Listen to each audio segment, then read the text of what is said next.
What is up, guys? Welcome back to the Sweat It Out podcast. And today we have a legendary guest. This man, he's a 3-time Olympian medalist and platinum recording artist. Welcome, my boy, Claye. Yo, what's the How you deal? doing? I'm good, man. How are you? Good, man. Good. Thanks for coming on. Yeah. Appreciate it, man.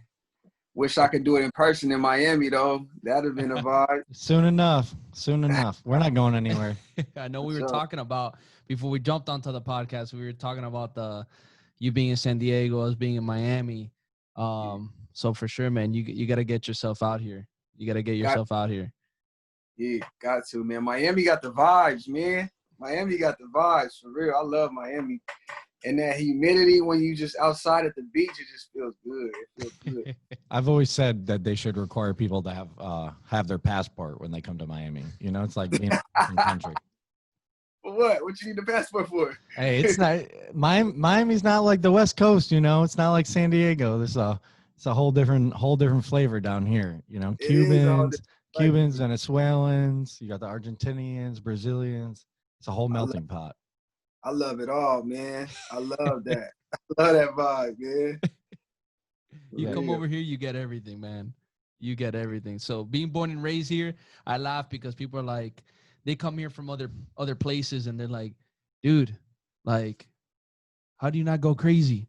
How are you not going wild? Like, yo, this is nuts out here. I'm like, bro, I was born and raised here. I'm so used to this. It's just like, it doesn't faze me anymore. That shit gets real old. Yeah, if you from there and that's what you seen your whole life, then yeah, it's like being from LA. You know, you seeing like Hollywood all your life, and it's just like, oh yeah, that's regular.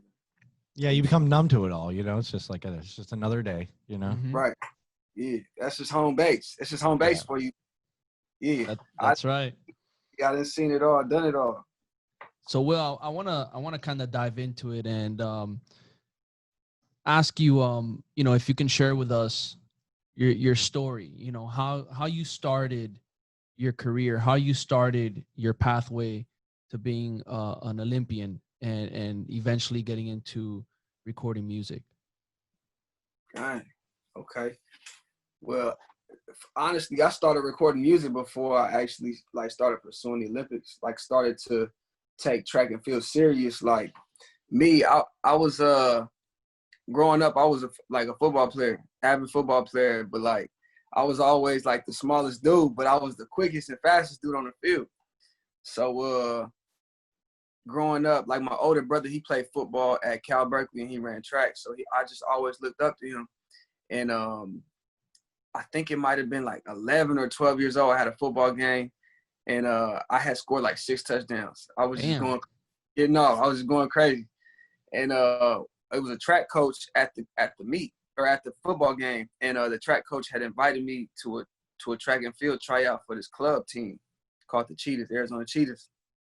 And so I'm like, yeah, if I got to try out, then I feel that's next level. I didn't know you have to try out for a track club. So I went to the tryout, and I ended up making the team. And then I was still just playing football, but track was complementary to football, so boom, I'm doing track during my off time, but I'm killing, I'm winning state championships my freshman year of high school. Jeez. And my track coach in high school is man, well, you got to give up football. You 125, you 125 pounds. But dude, you're scoring 6 touchdowns. Yeah, but I was going crazy. And so even in high school, I had a few games where I had some recruits at my games and they would come up to me man, do you know what a weight room is? Why you play ball? And I'm yeah, I don't really live like that. I'm just an athlete. Actually, Dennis Erickson. It was Dennis Erickson that said that. He was the coach. He coached at Miami for a while, and then he was coaching at ASU at the time. And I had a spring game at ASU. We had a little tournament.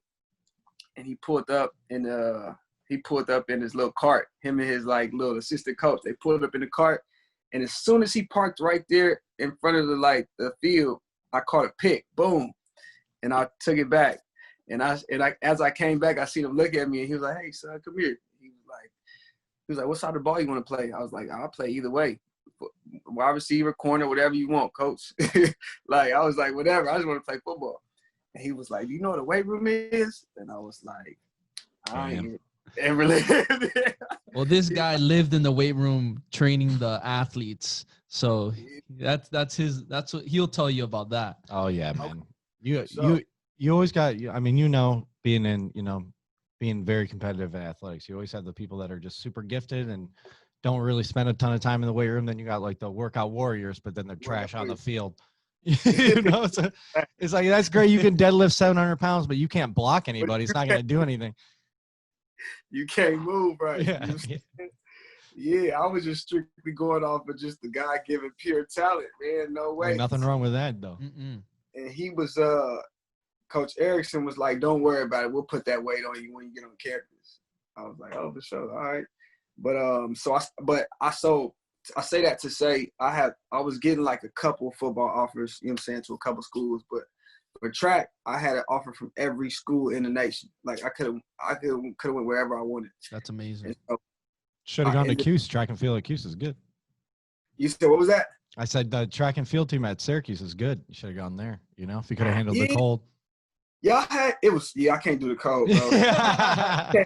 That's why you went to Gainesville, bro. But nah, I went to Oklahoma first though.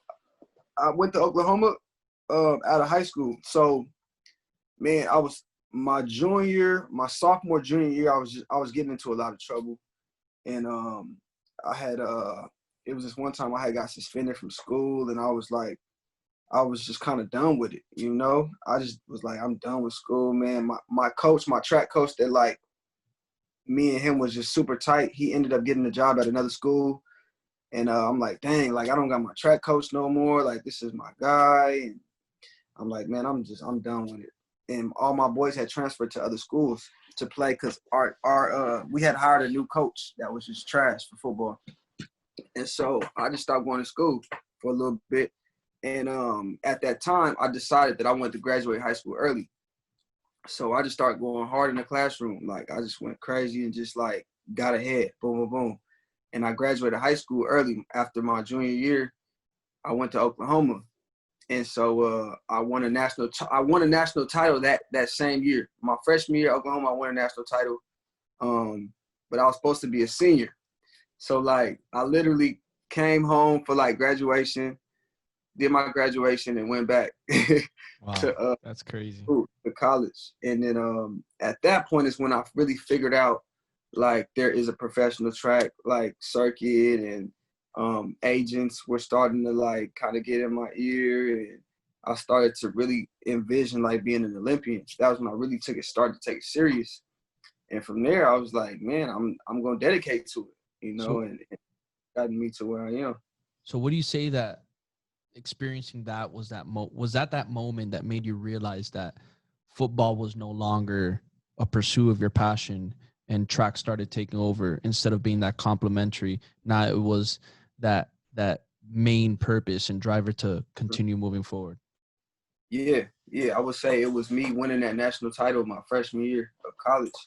And it was just like, oh dang, like I'm on the biggest like stage as far as collegiately. Like this is D1, this is the best of the best, on this level.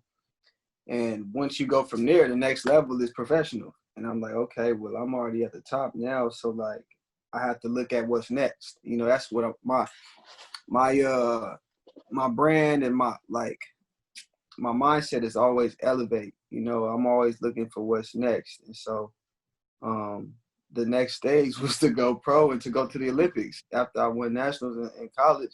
NCAA. And I don't mean to cut you off, but you're doing music during this time too. I know you mentioned that music was even before. So you were doing music through this period of time as well? Throughout all of this, yeah. Wow. So to go back, I'm doing music like me and my boy's name is Don. We grew up together. We played football together, ran track together. Before all of this, we recorded music like on a boombox, like with the with tape players. You know what I'm saying? We recorded on the tape. You're the second person this week that talked about cassette tapes. I don't think a lot of people who are going to be listening remember what cassette tapes are. Yeah, I remember those. You got to be a 90s baby, man. Yeah. Or 80s or 90s or before, you know what I'm saying? So, yeah, we had the tapes and we would play the beat from the radio and we would rap over it. And, like, I was just always like, I don't know, I just always had a talent as far as music. And I was in the church choir, you know, like my parents had me in church choir and all that. So I was just always, you know, into music. And then, like, once I got to high school, I started to make songs for like the football team. Like I would make like so, songs wait, you were making songs for your own team where you were playing on? Yeah. So that's like crazy. like say y'all were on my team and you were a linebacker and you was like a safety. I'm putting like your number, like, yeah, my boy, come through, hit stick, boom. Like I'm just like talking about everybody on the team. And we would play it like just to get hype before games and stuff That's like crazy. that. Like me and my close boys. And you must have mentioned in there where you scored the 6 touchdowns. Nah, I didn't put that in there though. I ain't talking about myself.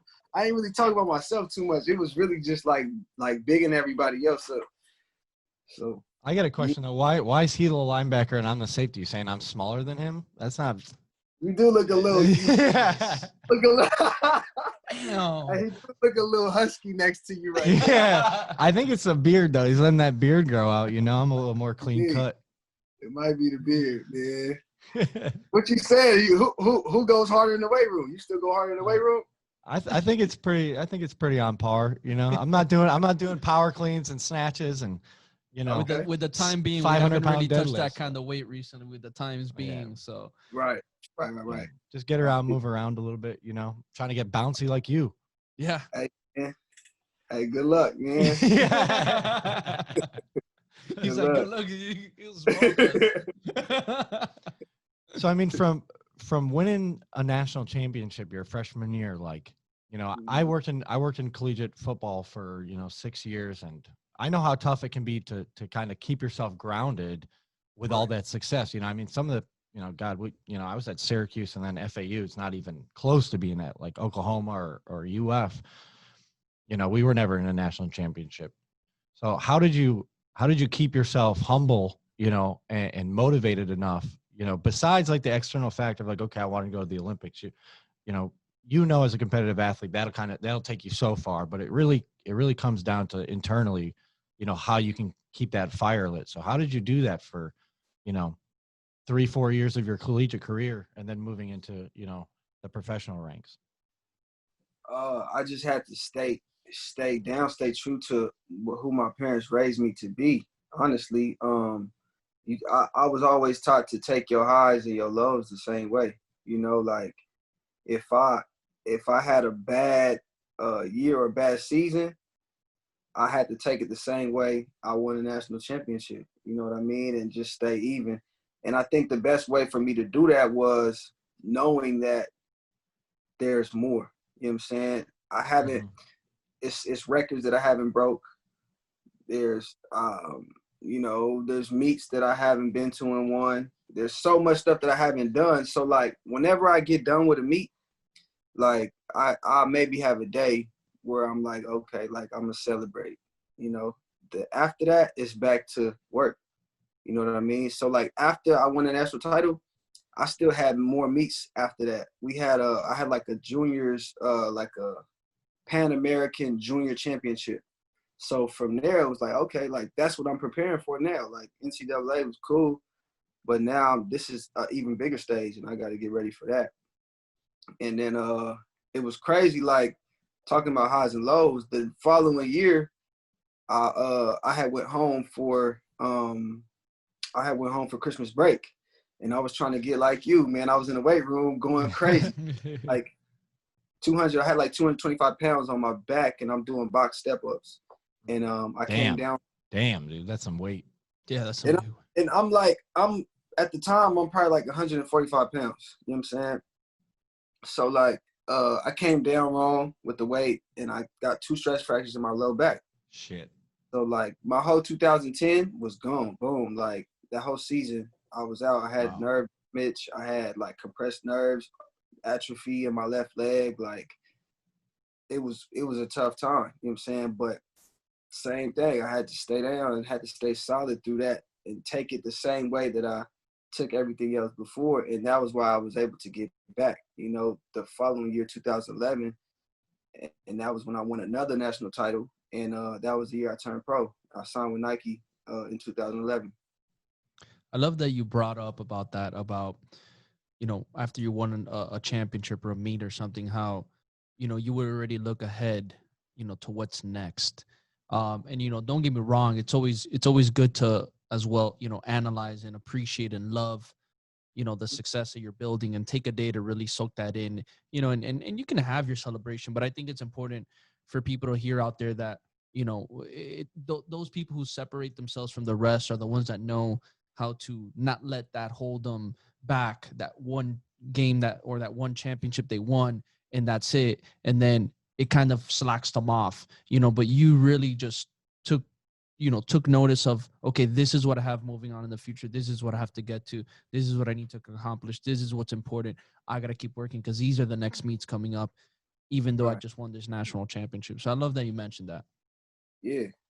Yeah. And don't get me wrong. Like, I celebrate all my wins because, like, it's a win and it's something that, you know, you got to appreciate for yourself, all the work you put into it. But it's hard to accomplish.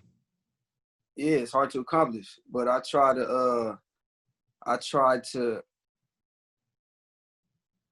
not let that, I don't hold it with me after I celebrate it.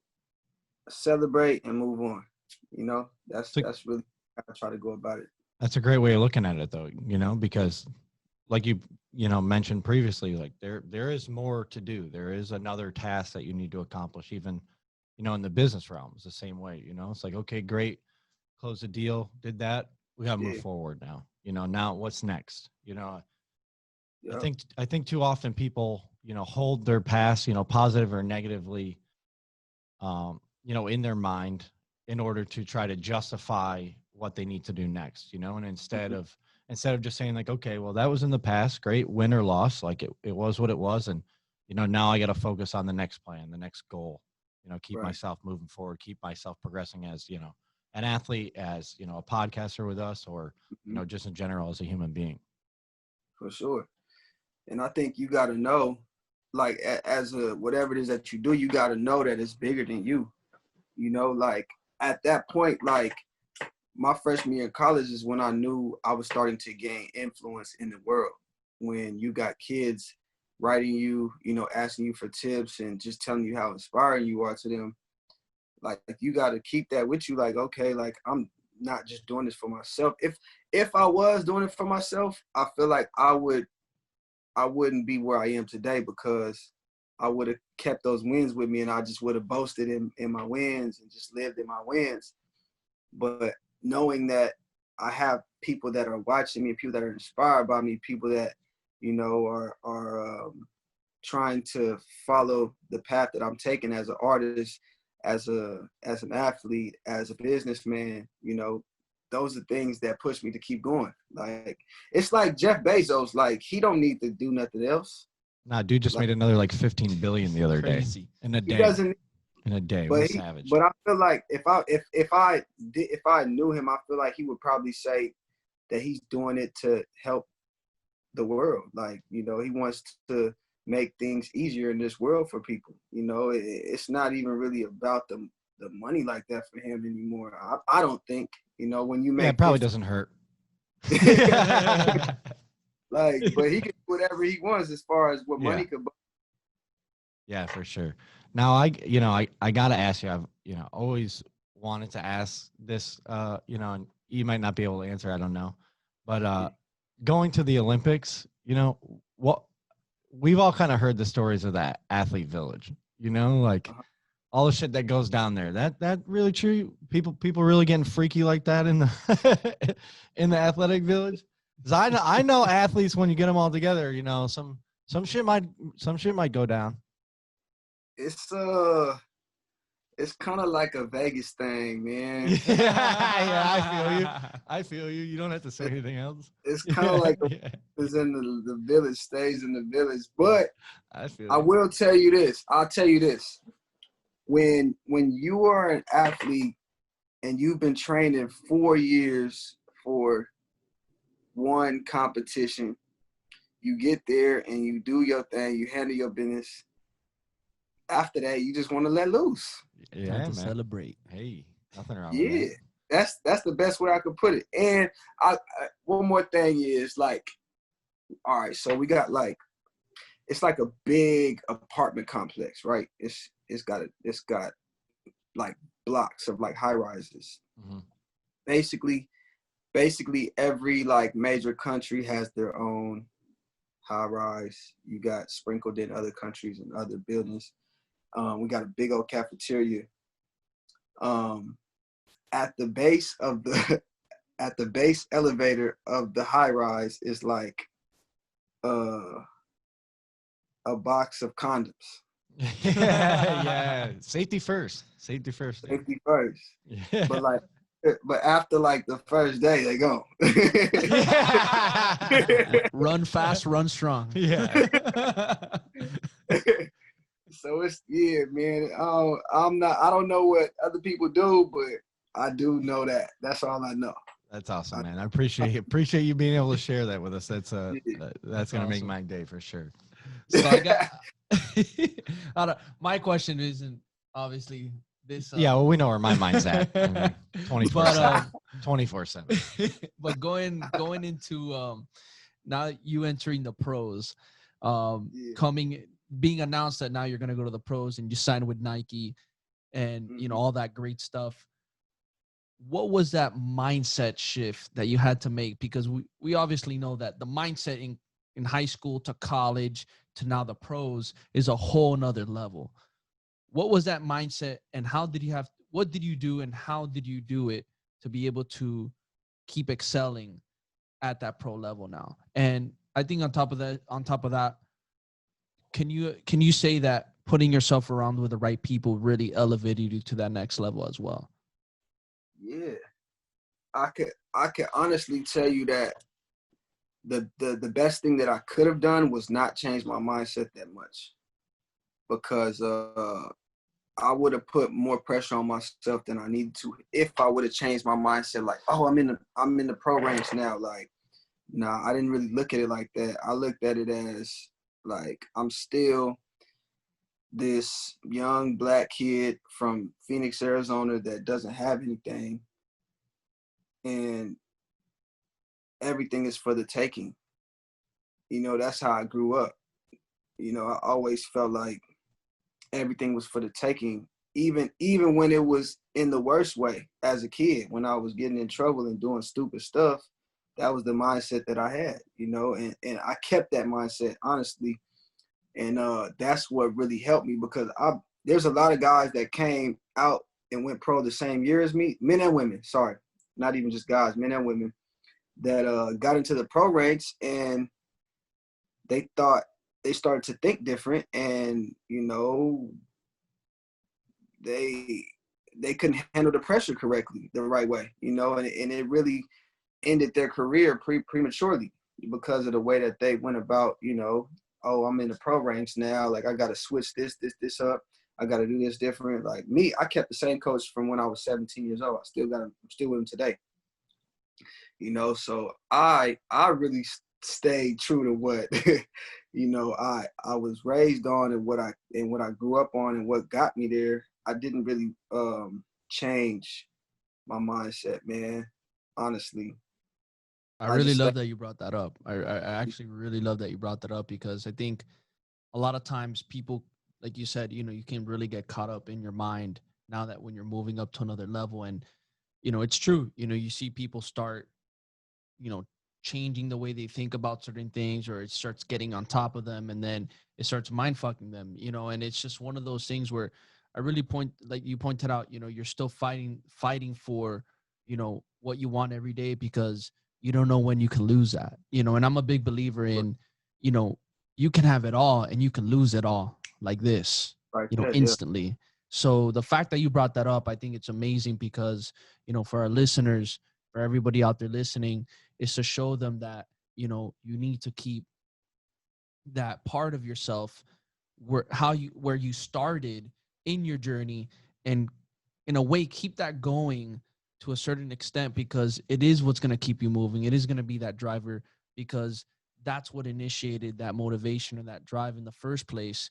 And when you remind yourself why and where you started, it just reminds you of that, you know, I started in this position, you know, and just because I'm here, you know, anything can happen, and it can always go back, you know. So knowing how to keep that fight going on, I love that, man. I love that. Yeah.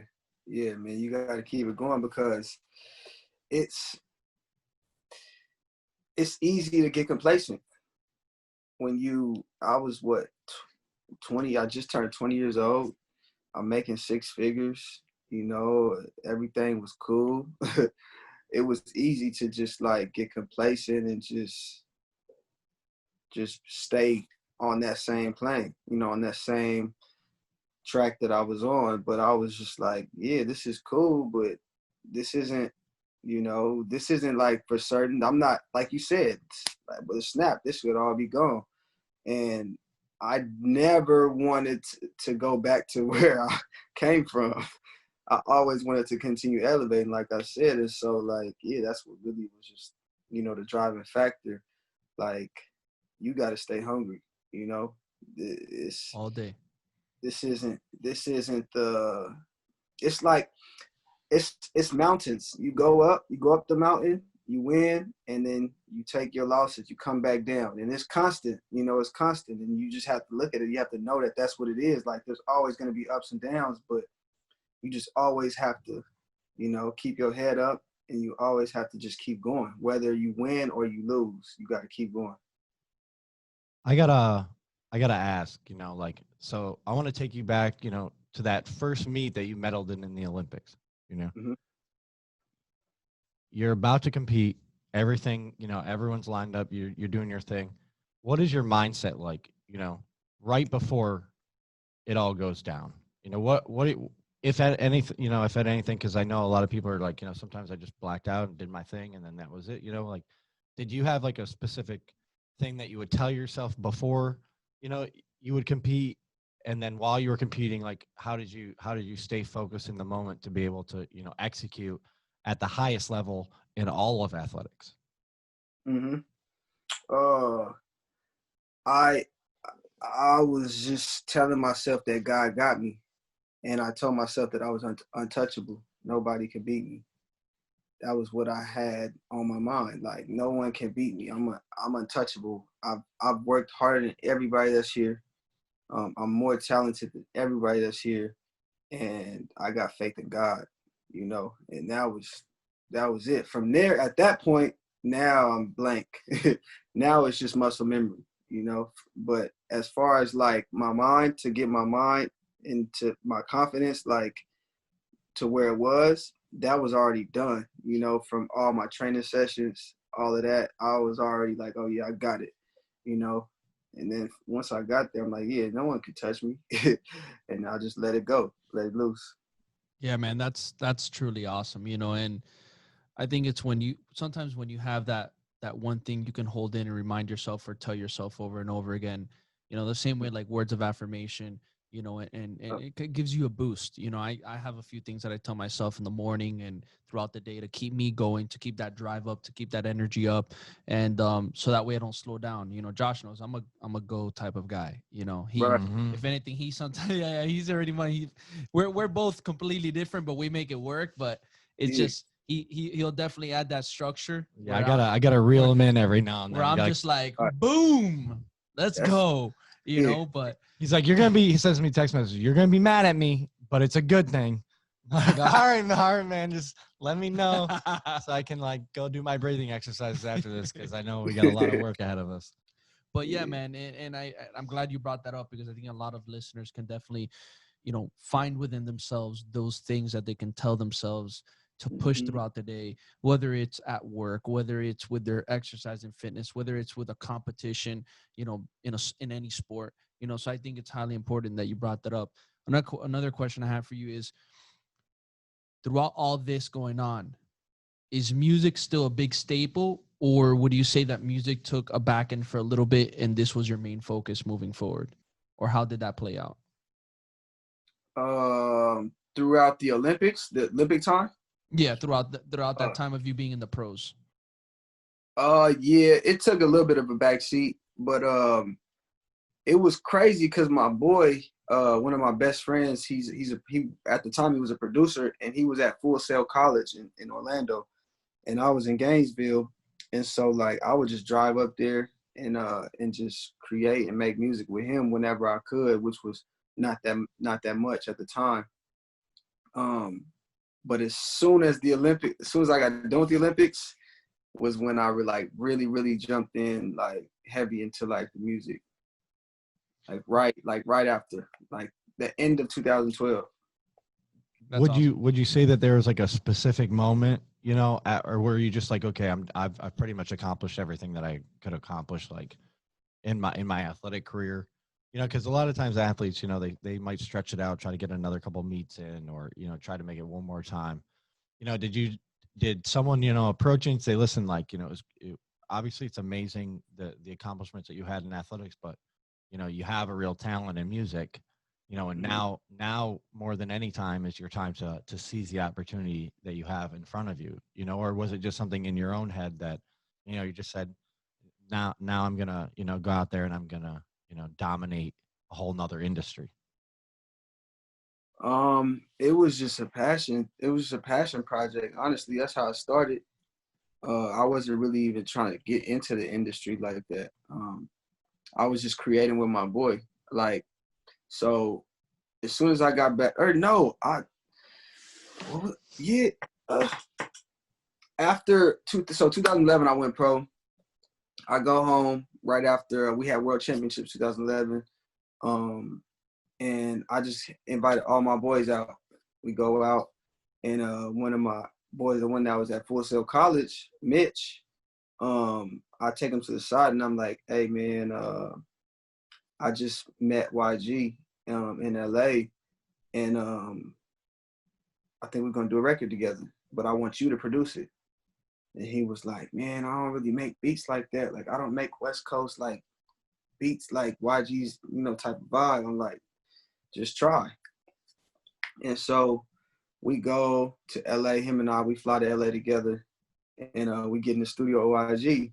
It's like, it's YG in there, DJ Mustard, Ty Dolla $ign. Like at that time, it was all still like together all the time. And so Mitch plays a few beats, and he played one beat specifically, and YG was like, yeah, that's the one. And some of his boys was like, man, nah, I think y'all should get on the DJ Mustard beat. Like, I was like, nah, like, cause it was my song. You know what I mean? Like the record was my record. And so I'm like, nah, we going with Mitch. So boom, YG, he goes in there. This is the first time I'm in an actual real major, like big studio. Like until then we were recording out of the closet at, you know, just people's houses. Yeah, you're not, you know, you're not in the studio with Vanilla Ice. You know, you're with some real, you're with some, you know, you're with some real people. I'm with some real, heavy hitters. Like they are like running basically the hip hop scene right now on the West Coast. Yeah. And so, and then out of that all came I Don't Give a Fuck, the record that went platinum. Mitch produced it, YG was on it, and it just was like that. You know, it wasn't even really a thought out thing like, oh, we're gonna get in the industry and do nah, it was just a passion type thing. And it was just me and YG linking up just on a mutual respect for each other, as, you know, we was young and we was just having fun, you know, and it turned out to be, you know, that record, and it was effortless. But that was like the catalyst to me really like taking my music to another level, because I got exposed to music at that level. I got exposed to artists at that level and how they create, and, you know, the way that they go about, you know, making music and all of that. And I was like, man, I kind of like this. I'm trying to, I want to do both. You know, at that point I was like, yeah, I want to do both. I want to do music and I want to run track. But I took a lot of flack for that, because people in the track world, they said I wasn't focused. But I was way more focused than they could ever imagine. You know, like it's just, I just use my 24 hours in a specific way. You know, like you were saying, you just like boom, like you go like, and that's how I am. You know, I feel like my day is like it's a slippery slope. You know, I start my day in a specific way with specific energy, and that is the trend of my day. And that's how I'm able to accomplish so much stuff throughout the day. And that's how these things can all fit and work and be successful, because I have the energy to do it. Because, you know, I when I'm at track practice, boom, I'm locked in.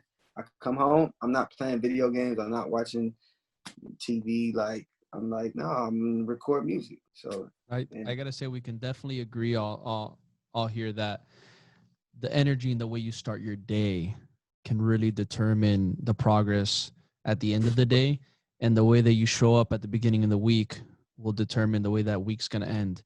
Same goes for that month and then the year. So I love that you brought that up, because, you know, for everybody out there who's an athlete running their own business, just going out there trying to strive for greatness, it's all about how you set the tone for the week. You know, I had this thing going on for a while. I know Josh can tell you, maybe you've seen it a few times, where I had Savage Mondays, you know, and I put my Savage Mondays Instagram post.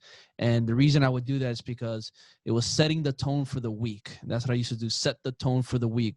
Go all in, go hard, set that tone for the week, so you stay energized, pumped up, and ready to go to keep winning it and killing it and keep driving those wins on a multiple basis. So I love that you brought that up. I got to ask, what was that feeling for you, or what was the different feelings for you, if they were different, from when you entered the pro stage in the Olympic level, and then when you entered, well, I gotta say, because you're with YG and these guys, that's pro level. So what was that feeling of being around that pro level music, and what was that feeling around being in the pro level in the Olympic, you know, with the Olympic athletes? How was that feeling between the both? Which one was greater, or was it the same? Was it different? I would love to know that. It's a lot different. The pro level as an Olympian was different, because as I'm going into the Olympics, I'm already at the top as far as the marks, the numbers. Track and field is numbers. Like, you can't get around it. It's the best for a strength and conditioning coach. Track and field. It's the best. It's the best. You're like, all right, did I do my job? All right, perfect. They won. Did I not do my job? They lost. Yeah. Sorry, I didn't mean to interrupt you. No, you good. It's just all like, it's based on numbers. If I have the top 5 high or furthest jumps that year leading up to the Olympics, it's like, oh yeah, like he's at the top, boom, you know. And I already had a target on my back my first Olympics, you know. And it wasn't like a rookie. I wasn't like a rookie going in. But at the same time, there was still a lot of older guys that I learned from. It's not even just for my specific event, but just like to carry myself as a professional track athlete, the right way to move and the right way to go about things, like who to have around me, how should I build my team. And that was from just having like older athletes with the same agent, you know, just teaching me along the way. And so it was definitely a lot of learning going into the Olympics outside of my specific event. But when I got in the studio with YG and them, it was more so like I'm learning how to tap into my own creative being, and I'm learning how to relate to people in the world. Because with track, it's like you go out there and you it's just you on the track and people watching you and they're inspired by that, but it's not a true personal connection. You know what I mean? Until they hear things like this, they hear podcasts, they get to know the person. With music, it's like you are getting direct thoughts from this person. The feeling of this person, like, is going out into the world for people to relate to. And so I'm like, dang, like, okay, like YG, Ty Dolla $ign, DJ Mustard, these 3 people probably have touched I don't know how many millions of people, you know what I mean? And I was just like, how did they become so relatable? And I think it was just them just being true. And I learned, I was like, dang, yeah, you just got to keep it 100. You got to just be true to yourself and know that we are not that much different as people. Like, people go through similar things and people can relate to you being real. When you're not being real, it's hard for people to relate to it because they can sense that and they know that it's not real. That's right. So that was one thing I picked up, you know, and I picked up that artist work ethic is just as much as like as an athlete. I thought as an athlete, I'm like, man, I work hard. Like, artists don't do that. Like, but then I get in the studio, I'm like, he's been in the studio since 10 a.m. It's 1 a.m. the next day now. Like, he's still going. And I'm like, dang, like, that's work ethic. Like, oh shit. That was how we appreciated each other, you know, even though we weren't, you know, from the same lane, we appreciated the work ethic that each other had. Yeah, I think, you know, once you get to a certain level of success, right, there are very similar underlying characteristics, and a majority of the people have a very similar, you know, belief structure in terms of, you know, how they're going to go about their business, how they're going to handle their networking, how they're going to handle dealing with their clients or dealing with their customers. You know, in your case, dealing with, you know, other artists and dealing with managers and going on the road and doing all that stuff. You know, I feel like when you figure out this little formula of all these different, you know, value structures and characteristics that you need to build in order to be successful as a person, then it's just like going about, you know, like actually taking action on things, you know? Right. Like we were kind of talking about before, a lot of people go through this, you know, paralysis by analysis type mindset where, you know, they're overthinking things. You know, I've been at fault of that. And luckily I have this guy here to, you know, tell me like, nah, fuck it. You got to just do it. Go, Yeah. go. Yeah. Oh man, sorry. You didn't want me to do that. I already did it. All right, perfect. Let's try to figure this out. Yeah. Let's try to figure this out now. You know, Yeah. So I think it's, you know, a combination of a lot of things, including, you know, the belief in yourself, like you were saying, you know, about like, I'm just going to go out there and murder it no matter what. Like, nobody's going to stop me from doing what I want to do. Yeah. You know, and that's something that is tough to teach to a lot of people, you know, like that. You either got that or you don't got that. I feel like you could get it though. I feel like you could get it by respecting the process. Okay.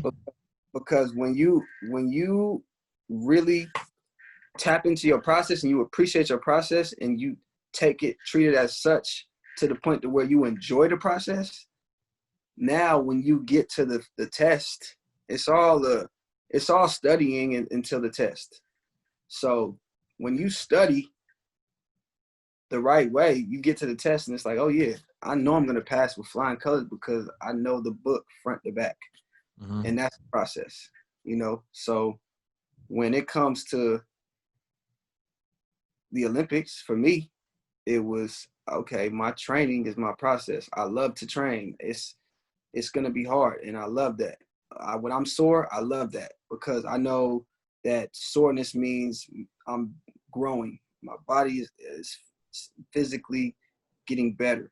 You know, whenever I have to push past that point where it hurts and I have to keep going, I know that that's me taking my body to another level. This is part of the process. I have to enjoy this, and I have to know that this is what creates me.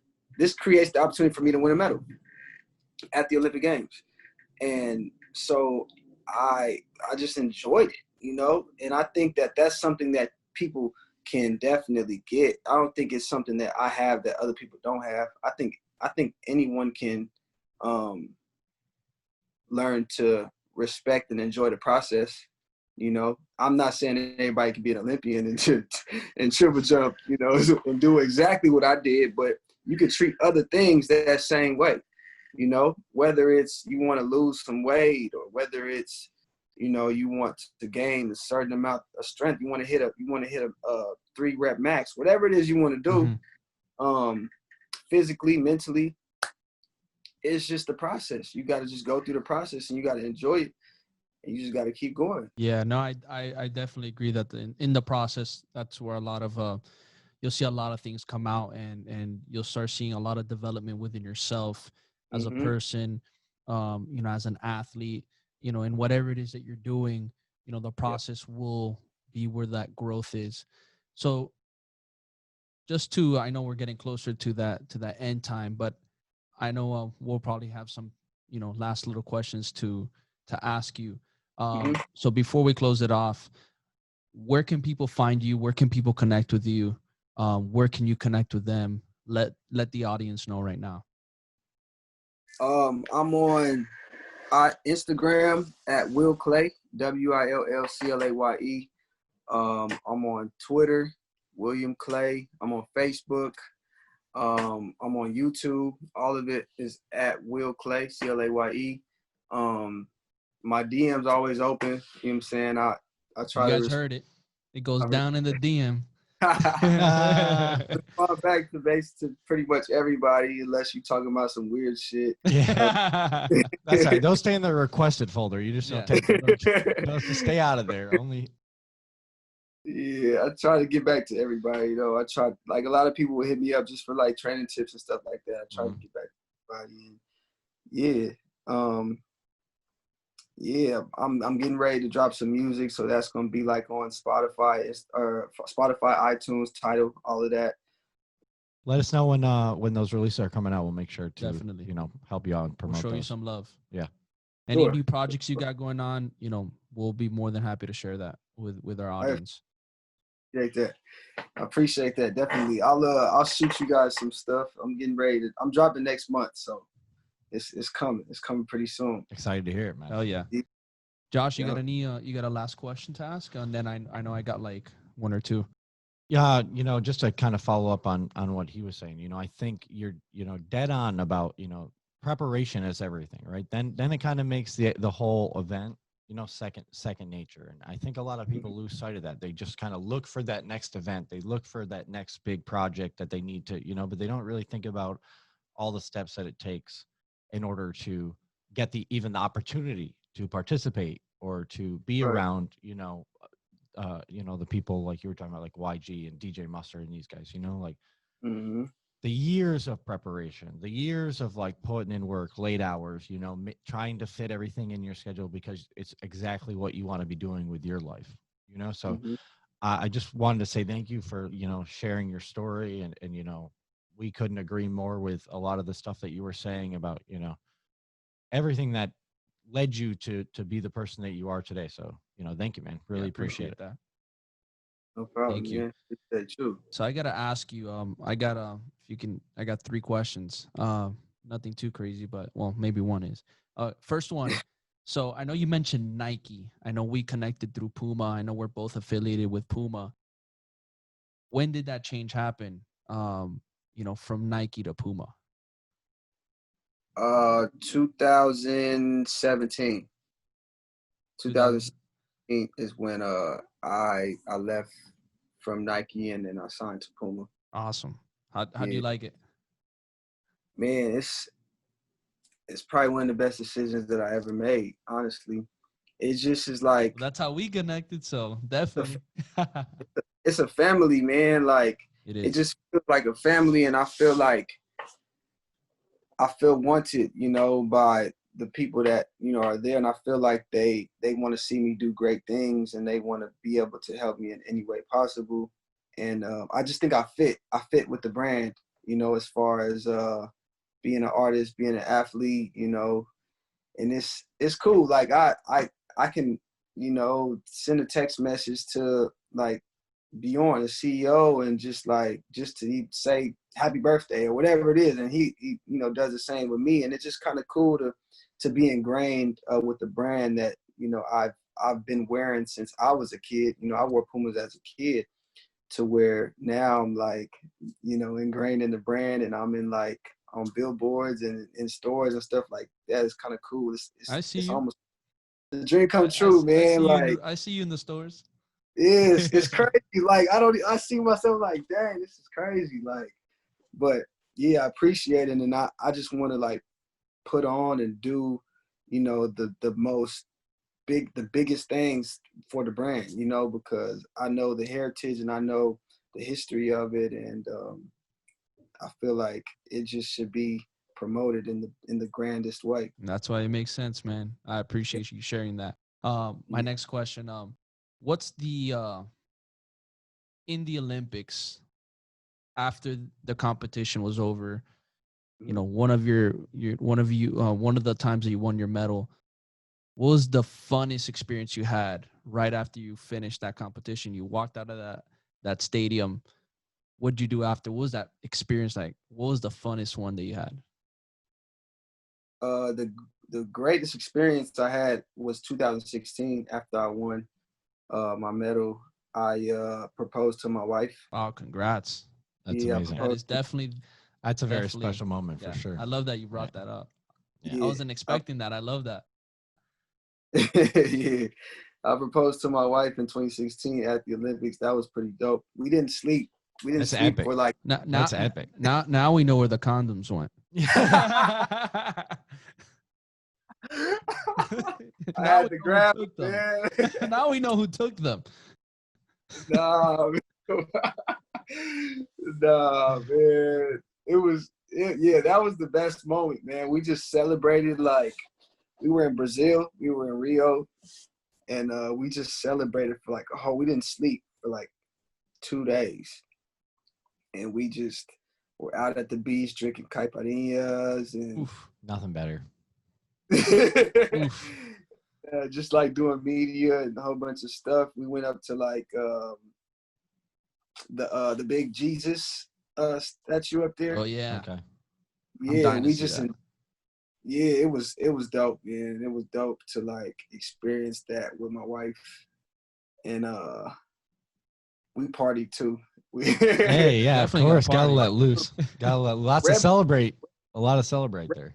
Actually, Red Bull threw me a party like 2 days after, so that was lit too. I think you had the wings before Red Bull, though, man. I've seen some pops. No, I really appreciate that, man. Thank you for sharing that experience. That's a beautiful experience. So thank you. Last thing, in one sentence, what is the biggest piece of advice you can give to all our listeners? And this could be anything you want. It could be life, sports, you know, work ethic, whatever it is. What's the biggest piece of advice you can leave off to everybody?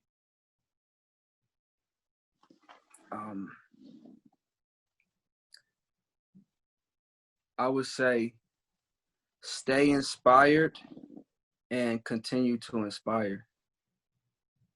I would say that. That's perfect. Continue to inspire. You guys heard it.